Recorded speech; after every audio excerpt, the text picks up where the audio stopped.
Assalamualaikum warahmatullahi wabarakatuh. Selamat pagi, siang, malam semuanya.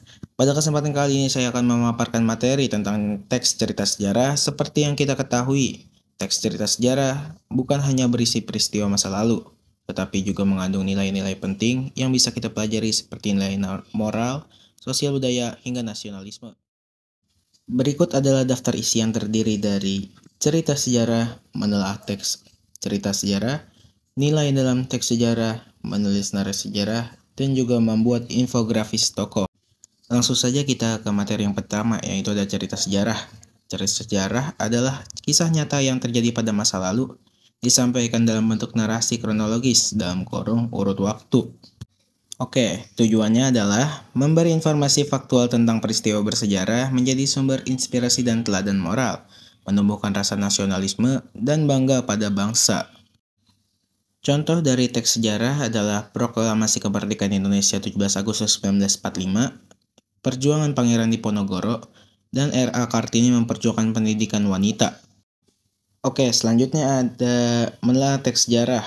Pertama ada struktur teks sejarah yang terdiri dari yang pertama itu ada orientasi, terdiri dari pengenalan peristiwa, tokoh, latar tempat atau waktu. Kedua, urutan peristiwa yang terdiri dari kronologi kejadian utama. Yang ketiga adalah reorientasi, terdiri dari penutup, simpulan atau pesan. Yang kedua ada kaidah kebahasaan, kata kerja aksi, berjuang, melawan, memimpin. Dan juga ada kata kerja pasif, seperti dipimpin, ditangkap, dan dibela. Yang ketiga ada keterangan waktu, pada tahun, dan setelah itu.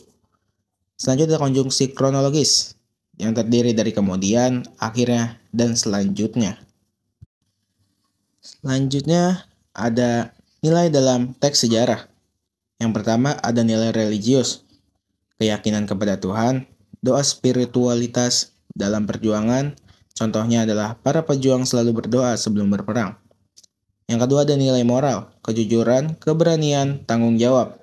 Contohnya, tokoh yang setia pada perjuangan meski berkorban. Yang ketiga ada nilai nasionalisme, cinta tanah air, rela berkorban. Contohnya adalah pengorbanan pahlawan merebut kemerdekaan. Selanjutnya ada narasi teks sejarah. Narasi sejarah menuliskan kembali peristiwa masa lalu berdasarkan fakta. Cirinya adalah ada tokoh, waktu, tempat, dan kronologi yang jelas. Selanjutnya ada langkah-langkah dalam narasi teks sejarah. Yang pertama menentukan topik sejarah. Yang kedua mengumpulkan data dari buku, arsip, internet, wawancara. Yang ketiga membuat kerangka cerita. Yang keempat menulis narasi dengan bahasa yang runtut dan menarik. Yang kelima menyunting tulisan agar sesuai dengan kaidah bahasa. Selanjutnya ada infografis tokoh. Infografis atau penyajian informasi sejarah secara visual. Tujuannya adalah memudahkan pembaca memahami informasi penting. Selanjutnya apa aja sih isi dari infografis tokoh? Berikut ini adalah isi infografis tokohnya. Yang pertama nama dan foto tokoh, tempat tanggal lahir dan wafat, peran dalam sejarah, jasa dan kontribusi, dan nilai-nilai keteladanannya.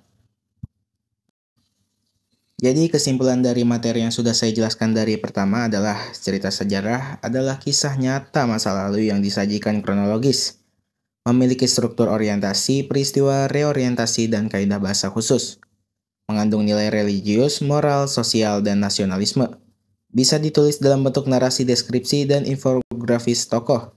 Sejarah memberi pengetahuan teladan dan inspirasi untuk masa depan.